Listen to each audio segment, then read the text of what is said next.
Kamu tahu pelaku-pelakunya? Saya spontan aja saya langsung bilang, iya saya tahu Pak. Jangan main-main.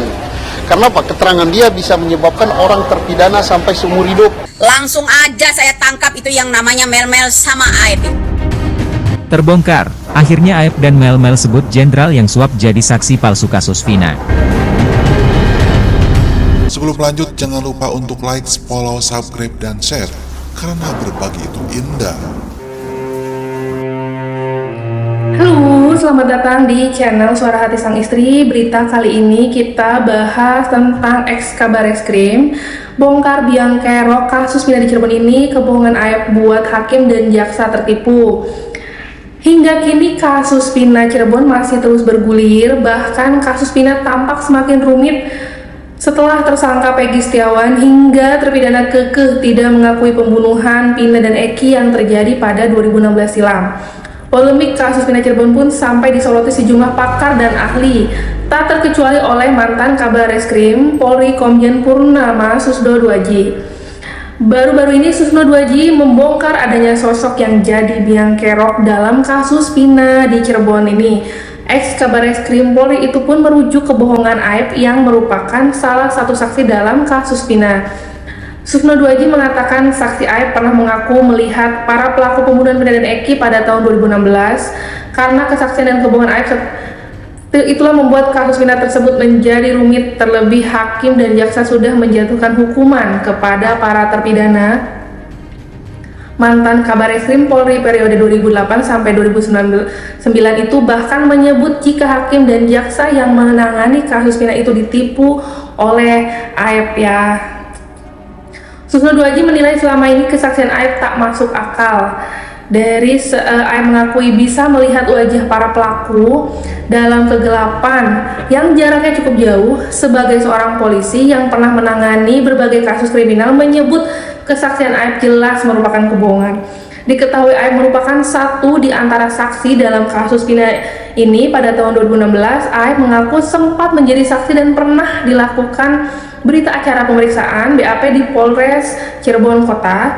Kesaksian Aib itu digunakan oleh penyidik untuk menangkap para pelaku yang kini sudah divonis hukuman seumur hidup oleh majelis hukum. Pada Rabu 22 Mei 2024, penyidik juga kembali memeriksa Aib terkait kasus Vina Cirebon usai DPO kasus Vina Peggy Setiawan ditangkap di Bandung. Kepada penyidik, Aib mengaku melihat wajah para pelaku yang saat itu mengejar korban Vina dan Eki meski di malam hari. Aib menyebut tak kenal dengan nama pelaku, namun ia mengaku ingat wajah para pelaku, sehingga penyidik menangkap Sakatatal CS dan dibawanya ke meja hijau. Jelas so pasti bohong. Kenapa bohong? Susno Duaji juga tak habis pikir Aib bisa ingat wajah Peggy Setiawan saat 8 tahun lalu dari jarak 100 meter. Apalagi Susno berpijak pada tempat kejadian perkara TKP di mana peristiwa pelemparan batu pada pukul 22 WIB sulit terlihat dari jarak 100 meter untuk melihat wajah seseorang. Menurutnya, jika kesaksian Aib dijadikan dasar hukum saat persidangan, maka itu sama saja mencelakakan orang yang belum tentu bersalah ya. Jika hal itu sampai terjadi, maka dipastikan jaksa dan hakim kena tipu. Kalau kesaksian ini digunakan dasar hukum dalam menghukum di sidang pengadilan, maka hakim jaksa sudah ditipu oleh Aib. Ini jelas bohong. Ditambah keterangan lagi yang kira-kira sama, ditambah lagi keterangan saksi mahkota, karena kalau berkas di split, orang yang dihukum akan menjadi saksi. Selain itu, Susno Duaji juga menyebut jika Sakatatal yang merupakan terpidana kasus Vina mengaku tidak mengenal Peggy Setiawan.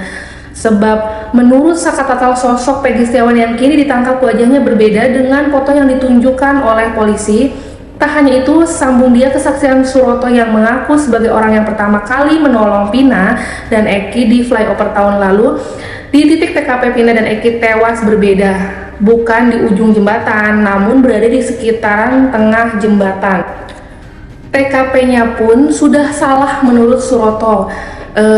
Malam itu pun wajah tidak mungkin, lemparan batu jelas kesaksian Aib gugur. Senada dengan ucapan Susno Duaji, Pakar psikologi forensik Reza Indragiri Amril menyoroti hakim yang menangani kasus Vina Cirebon pada sidang yang digelar tahun 2017 lalu. Ia mengaku heran lantaran yang menyidangkan perkara HDCS begitu saja percaya dengan penyidik dari kepolisian. Bahkan Hakim Ketua Suharteno, Hakim anggota Lisu Sosilowati, dan Ria Helpina saat sidang digelar 7 tahun lalu disebut-sebut tak menanggapi HDCS ketika menarik BAP karena ada intimidasi saat penyidikan. Di muka persidangan yang berlangsung pada 2017 silam, ketika para terdakwa dalam posisi tak lagi tertekan, HDCS mencabut BAP penyidikan karena bertolak belakang dengan kenyataan. Jadi terdakwa HDCS ini mencabut keterangan mereka di BAP, tapi hakim mengabaikan itu. Reza setelah mempelajari data persidangan dalam obrolan di YouTube Kang Deddy Mulyadi, lalu di mana lengahnya majelis hakim, Reza menyayangkan karena hakim menganggap angin lalu HDCS saat cabut BAP di persidangan. Hakim tak mengejar apa alasan HDCS kala itu. Dari sudut pandangan psikologi forensik, kata Reza, mereka yang diperiksa dengan cara-cara intimidatif oleh penegak hukum akan bersuara di kemudian hari dalam kondisi sudah aman. Itulah yang tergambarkan dari HDCS yang mencabut BAP di sidang. Dalam poin ini, jika hakimnya cerdas, maka akan menggali latar belakang pencabutan itu. Hakim harusnya bertanya, kenapa kamu cabut? Itulah kesempatan bagi hakim yang punya otoritas perlindungan kepada terdakwa. Begitulah update kali ini dari rangkaian informasi yang didapat. Ternyata Aep adalah saksi kunci atau bisa jadi yang menyebabkan pelaku ini dinyatakan bersalah gitu ya.